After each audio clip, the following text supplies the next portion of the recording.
Hi guys! For today's vlog talaga. Samahan niyo akong maglinis ng sheeter guys. Kasi nakita kong may mga alikabok na siya guys. Kaya wala naman akong gagawin. Kaya naisipan kong kuskusin ko na lang guys. O diba? Todo kuskus na ang kadama guys. At nakita nyo din guys na pumatong ako sa upuan kasi nga kulang tayo sa height. Charot.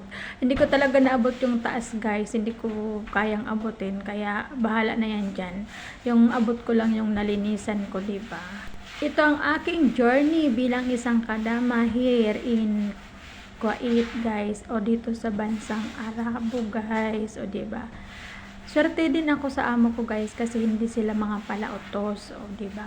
May sarili akong oras at may sarili akong desisyon kung ano ang aking tatrabahuin. Pero ang importante talaga ang everyday routine or everyday ko na ginagawa ay maglinis sa sala, maglaba, magplancha, and then mag-ayos sa kanilang mga kwarto at maglinis sa kanilang mga room.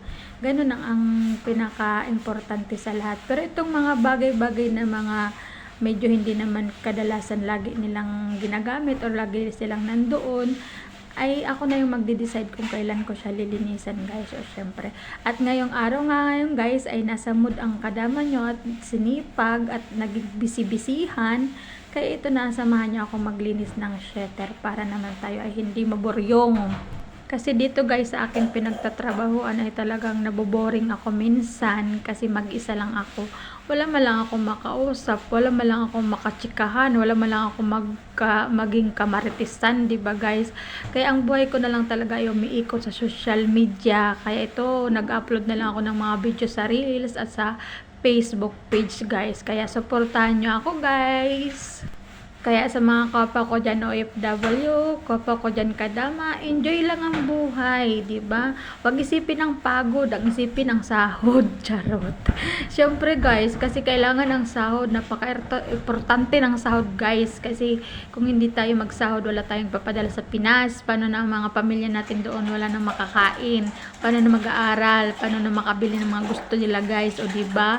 Yan ang ating purpose kung bakit tayo dito pumunta sa bansang Arabo guys, ay yung mabigyan ng magandang kinabukasan ng ating mga pamilya sa Pilipinas. Kahit nga mahirap kasi malayo tayo sa kanila, pero tinitiis talaga natin kasi ang iniisip na lang natin ay para din sa kanila ang ating ginagawa.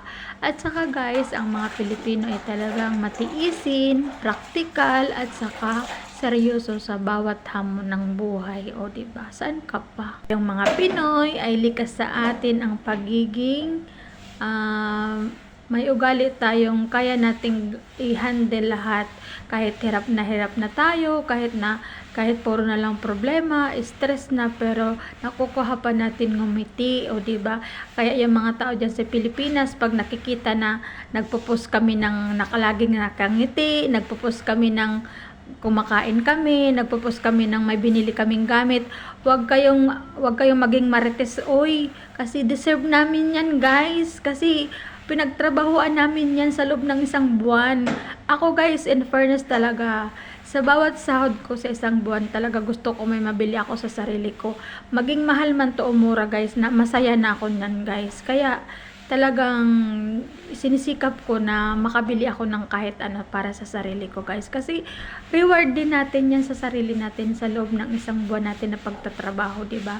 Puro tayo pagod, puyat, o diba guys? Kaya deserve natin yung mga magagandang bagay din guys. Tapos sa Pilipinas, pag nagchat sa'yo, mangumusta at mangutang, tapos pag sinabi mo na wala kang pera, sasabihin nila ay kuripot ka, at hindi sila naniniwala kasi ang sabi nila, pag abroad daw ay mapera. Hindi nyo alam guys, kami yung walang pera dito guys sa abroad. Try nyo din mag-abroad para malaman nyo kung anong sitwasyon namin, diba guys? Huwag kayo puro sabi-sabi na, ay ano ganito, ganyan, kasi nga ano, nakikita nyo na lagi kaming masaya, pero deep inside guys, and then sa likod ng camera guys, ay talagang napakalungkot ng buhay namin.